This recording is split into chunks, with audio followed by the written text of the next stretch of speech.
কখনো কোনো বৃক্ষকে দেখেছেন? এই ধরিত্রী থেকে ততটুকুই জল নেয় যতটুকু তার প্রয়োজন। কোনো প্রাণীকে দেখুন, এই প্রকৃতি থেকে ততটুকুই খাবার গ্রহণ করবে যতটুকু তার খিদে রয়েছে। খিদে মিটে গেলে আর খাবে না। এবার মনুষ্যকে দেখুন, সে নিজের জীবনে যা কিছু পেয়েছে, বস্তু, ধন, খাবার, শক্তি, প্রয়োজনের থেকে অনেক বেশি লাভ করার চেষ্টা করে থাকে। প্রয়োজনের থেকে বেশি যদি পেয়েও যায় তাহলেও তার কম মনে হয়। এবার এরকম ঠিক কেন হয়? এর পিছনের কারণ কি? কারণ হলো লোভ। লোভের আগুন কিছু এমন হয়, যদি মানুষের মনে একবার প্রজ্বলিত হয় তাহলে শুধু বাড়তেই থাকে। ততক্ষণ বাড়বে যতক্ষণ না আপনি নিজে তাকে বাধা দিচ্ছেন। তবে এই লোভের আগুন নিয়ন্ত্রণ করা সম্ভব। পরিমিতিবোধ, পরিমিতিবোধের চিন্তা। আপনাকে শুধু নিজেকে একটা সরল প্রশ্ন করতে হবে। যখনই মনের মধ্যে কোনো বস্তুর প্রতি, শক্তির প্রতি, ধনের প্রতি, ভোজনের প্রতি লোভ বেড়ে যায়, নিজেকে প্রশ্ন করুন, এটা কি আমার কাছে ততটাই প্রয়োজনীয় যতটা একটা বৃক্ষের কাছে জল, যতটা একটা প্রাণীর কাছে ভোজন? এটা কি ততটাই প্রয়োজনীয়? যদি উত্তর না হয় তাহলে নিজেকে সেখানেই বাধা দিন। সেই ভাবনা সেখানেই ত্যাগ করুন, কারণ সেটাই হলো লোভ। ঠিক এইভাবেই প্রয়োজনীয়তার চিন্তা করে আস্তে আস্তে এই মন নির্লোভ হয়ে উঠবে। আর এই মন প্রসন্ন হয়ে বলবে, রাধা রাধা। সংসারে সকলে উঁচুতে উঠতে চায়, কেউ নত হতে চায় না। সবাই এটা মনে করে যে নত হওয়ার অর্থ হলো তাদের আত্মসম্মান এবং অহংবোধের বিরুদ্ধাচরণ করা। তাদের মনে হয় যে যদি আমরা নত হই, সংসার আমাদের দুর্বল মনে করবে, তাদের শৌর্য এবং তাদের ব্যক্তিত্বের অপমান হবে। কিন্তু এটা কি সত্যি? প্রত্যেকবার নত হওয়ার অর্থ কি সম্মানহানি হওয়া? কখনোই নয়। আপনি নিজের জীবনকেই দেখে নিন। আপনার কোনো অমূল্য জিনিস যদি নিচে পড়ে যায় তাহলে তাকে কিভাবে তোলেন? সেই বস্তুকে তোলার জন্য আপনাকে নত হতেই হবে। আপনি বড়দের আশীর্বাদ কিভাবে লাভ করেন? আপনি নত হয়ে তবেই তাদের আশীর্বাদ লাভ করতে পারেন, তাই না? ভেবে দেখুন, আপনি একটা পথে হাঁটছেন, আপনি দেখতে চাইছেন যে আপনি সঠিক পথে হাঁটছেন কিনা, পায়ের নিচে কাঁটা পড়ে আছে কিনা। কিভাবে দেখবেন? আপনাকে সেই মাথা নত করেই দেখতে হবে। এর অর্থ কি? অর্থ খুব সহজ। প্রত্যেকবার নত হওয়া অনুচিত নয়, সেটা কোনোভাবেই সম্মানহানি নয়। পরিস্থিতি অনুসারে এবং যেখানে প্রয়োজন আপনি নত হতে শিখে গেলে আপনি অনেক কিছুই লাভ করতে পারবেন। জ্ঞান, মান, গুণ, বিশ্বাস। সেই জন্য প্রয়োজন এবং পরিস্থিতি অনুসারে নত হতে শিখুন, এতে অনুচিত কিছুই নেই। আত্মসম্মান থাকা অত্যন্ত প্রয়োজনীয়, কিন্তু তা যেন কখনো অহংকারে পরিণত না হয়। এই বিষয়ে অবশ্যই নজর রাখবেন এবং আমার সাথে ভালোবেসে বলবেন, রাধা রাধা। মানুষের জীবন দেখলে এতে সংকটও আসবে, বিপদও আসবে, অনেক সমস্যাও আসবে। কখনো কখনো এমন সময় আসবে যখন আমাদের আপনজনের থেকে সাহায্য চাইতে হয়। আমরা সাহায্য চাই আর তারা সাহায্য করেও দেন, আমাদের সংকট থেকে মুক্তও করে দেন। কিন্তু যখন এই সময় বদলে যায়, যখন সুখের সময় আমাদের জীবনে আসে, তখন আমাদের মনে একটা অহংবোধ জেগে ওঠে। মনে হয় উপকার আবার কি? সেই ব্যক্তি সাহায্য করেছিলেন তাতে কি? উনি তো নিজের কর্তব্য পালন করছিলেন। সেই ব্যক্তি আমাদের ধন দিয়েছিলেন যখন প্রয়োজন ছিল, তো আমরা সেই ধন তো ফিরিয়ে দিয়েছি, উপকার কিসের? এই ভাবনা অনুচিত। যদি কোনো ব্যক্তি আপনাকে সাহায্য করে থাকে যখন কেউ করেনি, যখন আপনার সবথেকে বেশি প্রয়োজন ছিল, সেই সাহায্য অমূল্য আর সেটা উপকারী বটে। যদি কেউ উপকার করেন তাহলে বিনম্র চিত্তে ভালোবেসে আজীবন তার উপকারের প্রতি কৃতজ্ঞ থাকুন। কারণ সত্যি কথা বলতে এই সংসারে উপকার করার মতো ব্যক্তি খুব কম রয়েছেন।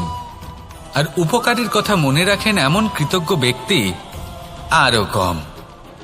সেই জন্য জীবনে কৃতজ্ঞ থাকুন আর আমার সাথে ভালোবেসে বলুন রাধা রাধা। জ্ঞান এবং অহংকার, এই দুইয়ের মধ্যে সম্পর্ক কোথায়? সম্পর্ক ঠিক সেরকম যেরকম হাত এবং কাকনের, যেমন চোখ এবং দৃষ্টির সম্পর্ক। এবার আপনি বলবেন, এ আমি কি বলছি? জ্ঞান এবং অহংকারের এমন সম্পর্ক কি করে হতে পারে? দেখুন, যে ব্যক্তি জ্ঞানী, যার কাছে জ্ঞান রয়েছে এবং তিনি জানেন যে তার কাছে জ্ঞান রয়েছে, তার মধ্যে নিজে থেকেই অহংবোধ জাগ্রত হয়। খুব কম সংখ্যক এমন জ্ঞানী ব্যক্তি আছেন যারা নিজেদের অহংকারের বিষয়ে আঁচ করতে পারেন। প্রকৃত জ্ঞানী হলেন তিনি, যিনি নিজের জ্ঞানের সদ্ব্যবহার করে অহংকারকে দূর করেন। উচিত সময়ে বুঝে যান, নিজের অন্তর যাচাই করে এই বিষয়টা দেখেন যে তার অন্তরে অহংবোধ জাগ্রত হচ্ছে এবং নিজেকে সেখানেই থামিয়ে দেন, যাতে অহংকারের পথে তিনি অগ্রসর না হয়ে যান। এই অহংকার কখন উচিত, কখন অনুচিত, কখন প্রয়োগ করা উচিত, উচিত নয়, কখন বাধা দেওয়া উচিত, এটা শেখা অত্যন্ত প্রয়োজনীয়। আর যদি এটা আপনি শিখতে পারেন, তাহলে আপনি একজন জ্ঞানীও হয়ে উঠবেন এবং সুখীও থাকবেন। তাই মনে রাখবেন, এই জ্ঞান নিয়ে কখনোই অহংকার করবেন না, বরং সবসময় নিজের অহংবোধের বিষয়ে প্রকৃত ধারণা রাখবেন। আসুন আমার সাথে ভালোবেসে বলুন রাধা রাধা। আপনি অবশ্যই কোনো গাছ দেখে থাকবেন যেখানে অনেক ফল রয়েছে। সেই গাছের ডালগুলি নিজে থেকেই নত হয়ে যায়। কেন? যাতে মানুষ, প্রাণী, এরা সকলে যাতে সেই ফল খুব সহজে গ্রহণ করতে পারেন। এটাই হলো প্রকৃতির শিক্ষা, এটাই হলো প্রকৃতির নিয়ম। মানুষেরও কিছুটা এরকমই হওয়া উচিত। যদি আপনি সাফল্যের চরম সীমায় পৌঁছে যান, অনেক বেশি ধন অর্জন করে ফেলেন, তখন মনে রাখবেন যে আপনি যেন অহংকারী না হয়ে পড়েন। বিনম্র থাকতে হবে। সেই ধনকে ব্যবহার করতে হবে উচিত কাজের জন্য। সেই ধনের দ্বারা সমাজের মঙ্গল করা উচিত। সকল মানুষকে সাহায্য করা উচিত যাদের ধনের অভাব আছে। যদি ধনী হওয়া সত্ত্বেও আপনি ধনের সদ্ব্যবহার এই সমাজের মঙ্গলের জন্য, তার ভালোর জন্য না করেন, যদি আপনি ধন দান না করেন, তাহলে এই ধন অহংকার রূপী বিষে পরিণত হয়ে আপনাকেই নাশ করবে। তাই ফলে ভরা গাছের মতো নত হয়ে থাকুন, বিনম্র হয়ে থাকুন, দান করুন আর আমার সাথে ভালোবেসে বলুন রাধা রাধা। যদি আমি স্থির করি, যদি নিশ্চিত করি একটা মূর্তি গড়ে তুলব, আর কিছুক্ষণ সেই কাজটা করে আবার কিছুক্ষণ পরে বন্ধ করে দিই, আবার কিছুক্ষণের জন্য কাজটা করে আবার সেই কাজ বন্ধ করে দিই, আবার কিছুক্ষণের জন্য কাজটা করে বলি ক্লান্ত লাগছে, কিছুক্ষণের জন্য বিশ্রাম নিয়ে নিই, যদি এইভাবে আমি কাজটা করি, তাহলে কি এই কাজ উচিত সময় এবং উচিতভাবে সম্পন্ন হবে? কখনোই নয়। শুধু তাই নয়, যে কোনো কাজ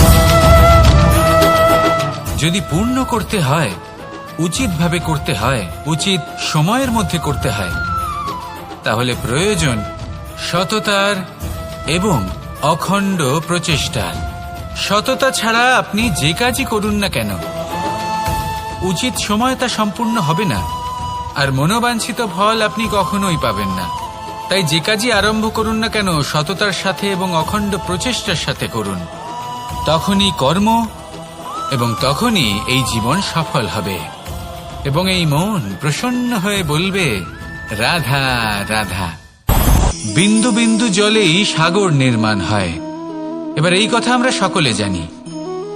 আপনি কি এই কথাটা জানেন যে ছোট ছোট সুখের দ্বারাই বড় সুখ লাভ করা যায়?